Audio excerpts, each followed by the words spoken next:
संग्राम शुरू हो गया है। बीजेपी इसको जायज बता रही है, लेकिन विपक्ष इसको गलत और नाजायज बता रहा है, क्योंकि मुजफ्फरनगर के प्रशासन ने निर्देश दिया है कि कांवड़ यात्रा के रूट में जितने होटल, जितने ढाबे, जितने ठेले वाले होंगे, उन्हें अपने नाम का एक बोर्ड लगाकर लिखना होगा। इसके पीछे मुजफ्फरनगर प्रशासन का तर्क यह है कि ऐसा करने से कांवड़ यात्रा के दौरान, जो कि एक बड़ी यात्रा होती है, किसी भी तरह की कानून व्यवस्था की स्थिति खड़ी ना हो पाए। लेकिन विपक्षी दलों को इस निर्देश पर घोर आपत्ति है। कांग्रेस, समाजवादी पार्टी, टीएमसी सबने इसके खिलाफ, ओवैसी सबने इसके खिलाफ मोर्चा खोल दिया है। कोई इसे भेदभाव बता रहा है, तो कोई मुसलमानों का आर्थिक बायकॉट कर रहा है की राय बता रहा है, तो ओवैसी इसे अफ्रीका में हुए रंग भेद जैसा कह रहे हैं। सवाल यह है कि अगर छिपाने को कुछ नहीं है तो नाम बताने में हर्ज क्या है। लेकिन सवाल यह भी है कि आखिरकार नाम बताने से हो क्या जाएगा। क्या प्रशासन ने, क्या उत्तर प्रदेश में बीजेपी की सरकार ने ध्रुवीकरण के लिए यह फैसला किया है, या फिर विपक्ष इसमें भी तुष्टीकरण ढूंढ रहा है? आज हर प्रश्न का जवाब सीएनबीसी आवाज के टक्कर के आज के एडिशन में हम लेके आए हैं, और टक्कर का विषय आज यही है, नेम प्लेट पर धर्मयुद्ध।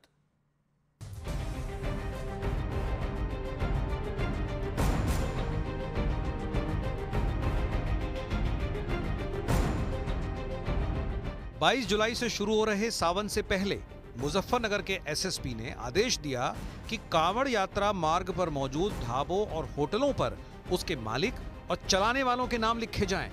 लेकिन इस आदेश से सियासी महायुद्ध छिड़ गया। ओवैसी ने कहा इसे दक्षिण अफ्रीका में रंगभेद कहा जाता था, और हिटलर की जर्मनी में इसका नाम जुडेन बायकॉट था। ऑर्डर है उत्तर प्रदेश की योगी आदित्यनाथ सरकार का, ऐसा दिख रहा है कि हिटलर की रूह उनमें समा चुकी है। हिटलर भी एक जुडेन बॉयकॉट करते थे, इस तरह का बॉयकॉट हो रहा है उत्तर प्रदेश की सरकार की तरफ से। अखिलेश यादव ने कहा, और जिसका नाम गुड्डू, मुन्ना, छोटू या फत्ते है, उसके नाम से क्या पता चलेगा? इसके पीछे की मंशा बड़ी स्पष्ट है, आप समझ गए होंगे। हिंदू कौन है, मुसलमान कौन है। हो सकता है इसमें जाति भी हो, मंशा में, इनके मंशा में ये हो सकता है कि कहीं दलित तो नहीं है। जिस तरह से अगर हिंदू मीट एक्सपोर्ट करता है तो रहती तो वो मीट ही है ना, या दाल चावल बन जाती है। किसी एक समुदाय को अपने धर्म की आस्था के हिसाब से जहां खाना है, नहीं खाना है, ये निर्णय करने के लिए हलाल सर्टिफिकेशन ठीक है। कांवड़ यात्रा पर निकलते हैं, उनकी कई मान्यताएं होती है, उनको ये एक अवसर मिले कि वो तय कर पाए कि उनको कहां से क्या प्रोक्योर करके कुछ खाना है, पीना है।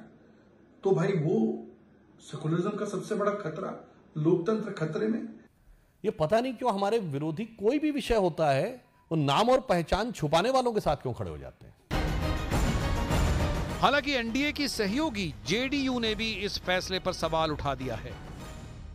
धार्मिक आधार पर इस तरह का चयन उचित नहीं है। अन्य जिलों में इसको लागू ना किया जाए, ऐसा मेरा आग्रह।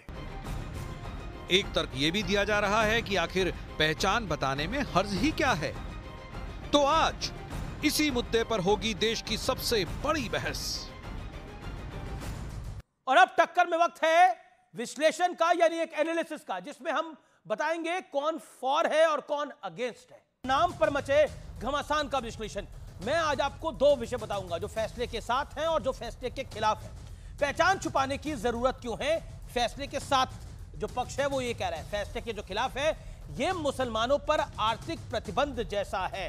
फैसले के जो साथ है, मुस्लिम सिर्फ हलाल वाले होटल में खाना खाते हैं। फैसले के खिलाफ है, धार्मिक आधार पर बंटवारे की ये चाल है यूपी बीजेपी की।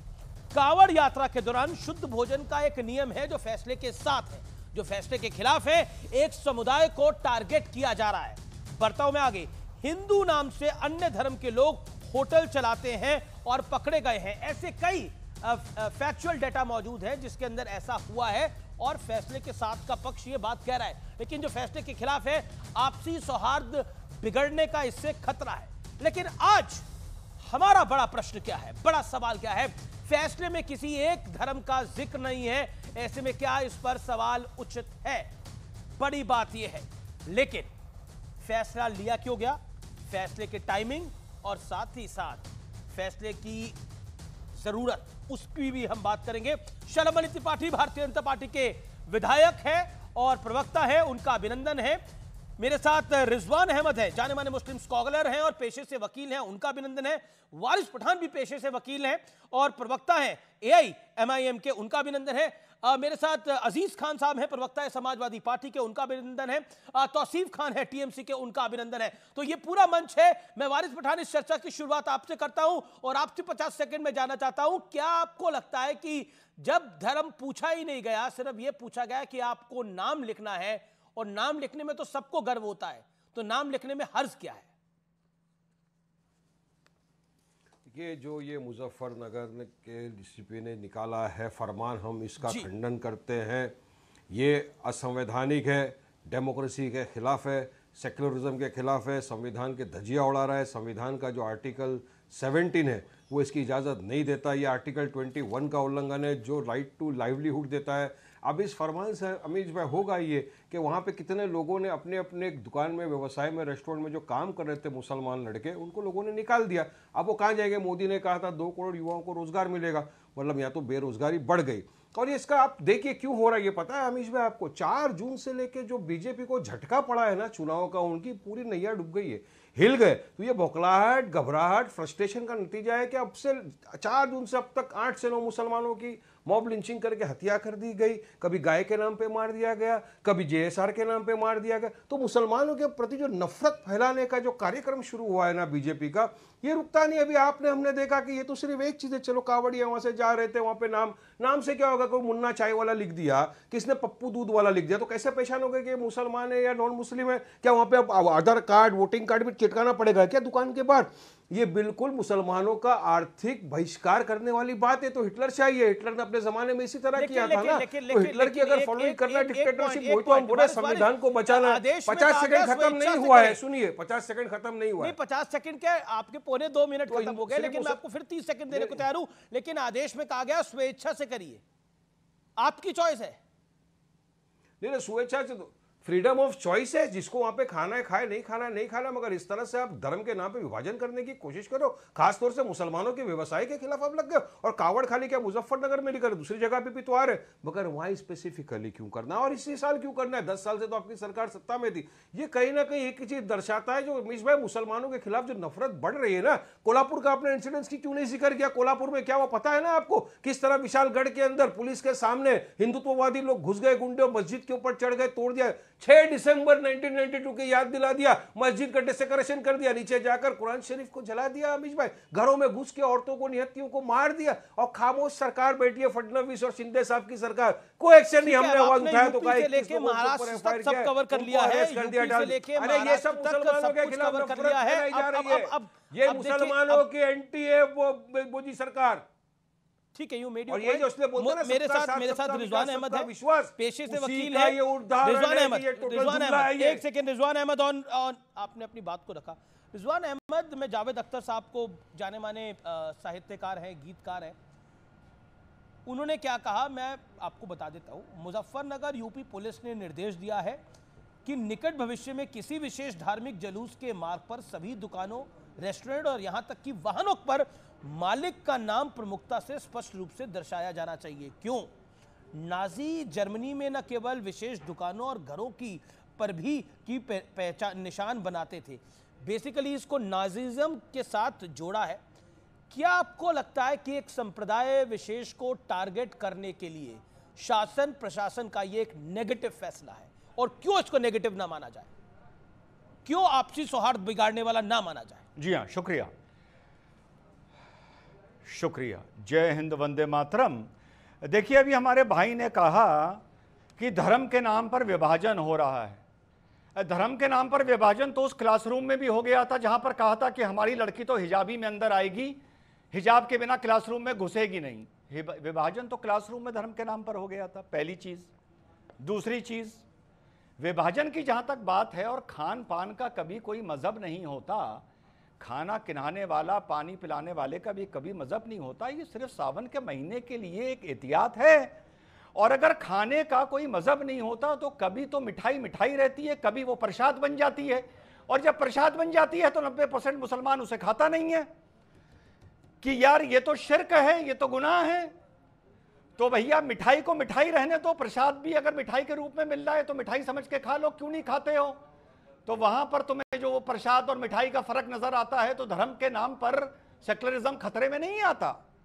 नंबर 3 बात, अगर धर्म के नाम पर खाना पाने में विभाजन नहीं करना है तो ये हलाल सर्टिफिकेट क्या चीज लेके आए हो भाई? ये हलाल सर्टिफिकेट, हलाल ऑर्गेनाइजेशन वो सर्टिफिकेट दे रही हैं। अब जो भी आदमी हलाल सर्टिफिकेट का सामान नहीं बेच रहा है, मुसलमान उससे बेचारा नहीं खरीदेगा तो उसके नौकर कहां जाएंगे, उसका सेल्समैन कहां जाएगा, उसकी दुकान कैसे चलेगी अगर वो मुस्लिम बहुल इलाके में है? चलो मीट में तो समझ में आ गया हलाल, लेकिन साहब हलाल लिपस्टिक, हलाल डबल रोटी, हलाल मिठाई, हलाल ब्रेड, हलाल मेकअप का सामान, हलाल चाय, ये क्यों लेके आए भैया? हलाल चाय क्या चीज होती है ये बताओ। तो ये आप इसलिए लेके आए ताकि मुसलमान को ये पता चले कि ये जो चीज बनी है, ये चाय जब बनाई गई है तो इसमें कलमा पड़ा गया है, इस मारे इसको हलाल बोला गया है। तो ये हिंदू को बताने के लिए है सावन में कि भैया तुम मुसलमान की दुकान से सामान खाओ, मुसलमान शबील भी लगाएं, कावड़िए मुसलमान की शबील से शरबत भी पिएंगे, कोई मनाही नहीं है। लेकिन उसको बताने के लिए ये बात है कि भाई ये दुकान मुसलमान की है, प्रतिबंध कोई नहीं है। लेकिन वो लेकिन खाए लेकिन ना लेकिन खाए, लेकिन उसकी मर्जी। लेकिन बात लेकिन खत्म हो गई। ये तो फ्रीडम, हाँ, ये हाँ। कहीं ना कहीं आपको नहीं लगता कि मैंने जो सब प्रश्न पूछा आपसे रिजवान, और मैं 30 सेकंड का वक्त आपको और देता हूं, इससे आपसी सौहार्द बिगड़ने का खतरा है? जो जावेद अख्तर साहब बोल रहे हैं, जो समाजवादी पार्टी बोल रही है, पवन खेड़ा कांग्रेस के बोल रहे हैं, असउद्दीन ओवैसी बोल रहे हैं, this is targeting of Muslims. हाँ, आपसी अभी आ रहा हूं। अरे आपसी सौहार्द तो वहां भी बिगड़ता है जो कहते हो कि हमारी शरीयत चलेगी, जो कहते हो हम प्रसाद नहीं खाएंगे, जो कहते हो हम क्लास में हिजाब पहन कर जाएंगे, जो कहते हो मां भारत माता की जय बोलने से जुबान पर अंगारे पड़ जाएंगे, जो कहते हो हलाल सर्टिफिकेट लेके आओ। तो सौहार्द तो वहां भी बिगड़ रहा है यार। सौहार्द ठीक करने की जिम्मेदारी सिर्फ हिंदुओं की थोड़ी है, मुसलमान भी ठीक करे सौहार्द। ठीक है, लेकिन वारिस पठान, आपके पॉइंट, क्योंकि रिजवान अहमद ने इस डिबेट को और ओपन कर दिया। उन्होंने बोला कि मेरी हलाल सर्टिफिकेट क्या है? मीट में तो माना जरूरी है, लेकिन बाकी प्रोडक्ट्स में तो कितनी जगह रेस्टोरेंट के ऊपर लिखा हुआ होता है शुद्ध शाकाहारी रेस्टोरेंट। क्या आप जाके अंदर शेफ का नाम पूछते हो, किसने पकाया उसका नाम पूछते हो, मालिक का नाम पूछते हो? नहीं पूछते हो। इसीलिए तो लोग संविधान पढ़ते नहीं है। अभी रिजवान साहब ने जो कहा तो मैं बताना चाहूंगा कि संविधान में तो ये है ना कि फ्रीडम ऑफ चॉइस, मेरा चॉइस है, मुझे कहाँ खाना मुझे नहीं खाना। अब इतने सारे नॉन मुस्लिम लोग हाईएस्ट एक्सपोर्टर है मीट के, आपको पता है नहीं अमीश भाई? हाईएस्ट एक्सपोर्ट जो मीट का करता है वो नॉन मुस्लिम है भारत देश का। मगर फिर भी गोवा के अंदर तो गाय इज यम्मी और यूपी के अंदर गाय इज मम्मी। मगर ये एक बड़ा जो षड्यंत्र का चक्कर जो चल रहा है ना बीजेपी की तरफ से जो आ रहा है कि इनको हिंदू राष्ट्र बनाना, तो उसमें मुसलमानों को किसी भी तरह से तकलीफ पहुंचाना, मुसलमानों को व्यवसाय के अंदर तकलीफ पहुंचाना, ये उसका सीधा सादा उदाहरण है कि किसी भी तरह मुसलमानों के प्रति क्या जरूरत है बताइए मुझे। कावड़ की यात्रा तो और भी जगहों पे निकल रही है ना। ये तो आप बोल रहे हो कि अभी क्या वहां पे आधार कार्ड भी लगाना पड़ेगा? नहीं, ये तो आप बोल रहे हो तकलीफ पहुंच सकती है, पहुंचने वाली है, उसके पहले रोकना चाहिए। अरे तो किसी को तकलीफ पहुंच रही है अमीश भाई, लोगों ने वहां से अपने रेस्टोरेंटों से लोगों को निकाल दिया, अब उनको कौन जवाब देगा, कौन रोजगार देगा?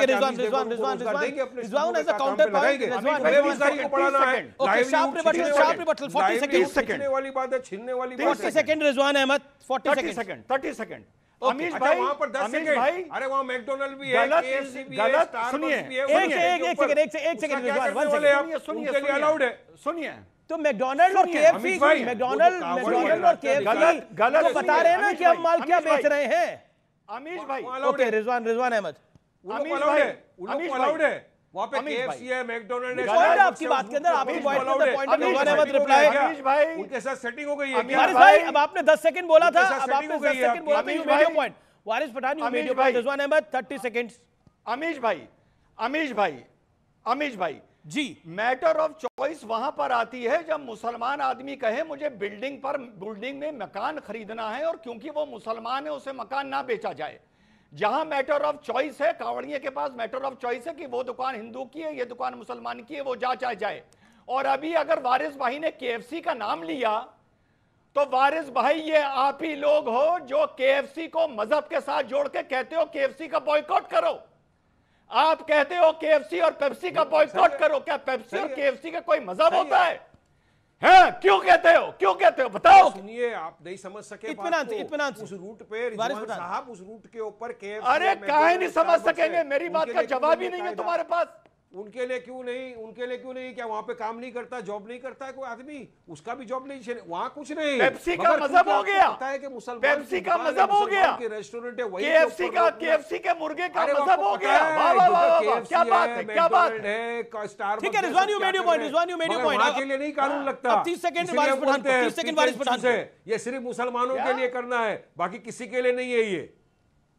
ठीक है, मैं शलभमणि त्रिपाठी के बाद चलता हूं। शलभमणि त्रिपाठी वेट कर रहे हैं। शलभमणि त्रिपाठी, सीधा पॉइंट यह है कि जो फैसले के खिलाफ हैं उनका कहना है कि यह धार्मिक आधार पर एक बंटवारे की चाल है। भारतीय जनता पार्टी उत्तर प्रदेश में फंसी हुई थी, उस भंवर से निकलने के लिए पूरा खेल खेला गया है। अमीश भाई, मैं तो सीधी बात कहता हूं कि आखिर नाम छुपाने की कोशिश क्यों की जाती है? नाम और पहचान छुपाकर ही कुछ करने का प्रयास क्यों होता है? और इतना ज्यादा क्यों पीड़ा है अगर आपको नाम बताना पड़ रहा है तो? आखिर वारिस पठान साहब अपनी कोई दुकान राम प्रसाद जी के नाम पे क्यों चलाना चाहते हैं? अगर वारिस पठान साहब हैं, कोई दुकान चलाना चाहते हैं, लिखे कि हाँ साहब हम तो वारिस पठान हैं। अब आप अगर ये चाहते हो कि वारिस पठान साहब राम प्रसाद के नाम पे दुकान चलाएं और शुद्ध जलजीरे की दुकान चलाएं, तो ये तो नहीं हो सकता। ये तो आपको पता है, फूड सिक्योरिटी जो डिपार्टमेंट है उसने भी कह रखा है कि भाई आपको अपना नाम बताना है, आपको अपना लाइसेंस दिखाना है। मुझे दिक्कत ये लगता है कि कहीं पर भी धर्म की बात नहीं की गई। इस पूरे कानून में कहीं धर्म का जिक्र आया हो आप बता दीजिए, कहीं किसी मजहब की बात की गई हो, किसी पंथ की बात की गई हो तो बता दीजिए। सिर्फ इतना कहा गया कि आपको अपना नाम डिस्क्लोज करना है, आपको अपनी पहचान डिस्क्लोज करनी है। जैसे ही नाम डिस्क्लोज करने की बात आती है, एक तबका लगता है नाचने, लगता है बिलखने कि नहीं साहब हम नाम नहीं बताएंगे, उसी प्रकार से कि कागज नहीं दिखाएंगे। तो देखिए, हिंदुस्तान है, बाबा साहब भीमराव अंबेडकर जी का संविधान आप पर भी लागू है, हम पर भी लागू है, पूरे देश पर लागू है, सर्वोपरि है। यहां नाम भी बताना पड़ेगा और कागज भी दिखाना पड़ेगा। अब आप चुपचाप हलाल लिख के, हलाल कौन से संविधान के दायरे में, जरा मुझे बता दीजिए कि बाबा साहब ने कौन सा कहा था कि हाँ भाई हलाल आप सर्टिफाइड सामान बेचेंगे? लेकिन हलाल लिखकर लिपस्टिक हलाल आ रही है, पेंसिल हलाल आ रही है, बिस्कुट हलाल आ रहे हैं। तो अमीश देवगन क्यों खाएं? कलमा पढ़ा हुआ क्यों खाएं अमीश देवगन? या शलभमणि क्यों खाएं? कलमा पढ़ा हुआ बिस्किट जिस पे हलाल लिखा हुआ है। तो वो आपके लिए संवैधानिक हो जाता है। लेकिन अगर कानून की दृष्टि से, सुरक्षा की दृष्टि से हमारे पवित्र कांवड़िए निकलते हैं, पवित्र पूजा है, उनको कम से कम पता तो चले कि मां वैष्णव भोजनालय चला रहे हैं तो वो कौन है? मेरे पास कुछ एग्जांपल है। कोई वकार यूनुस चला रहे हैं, कोई राम प्रताप जी चला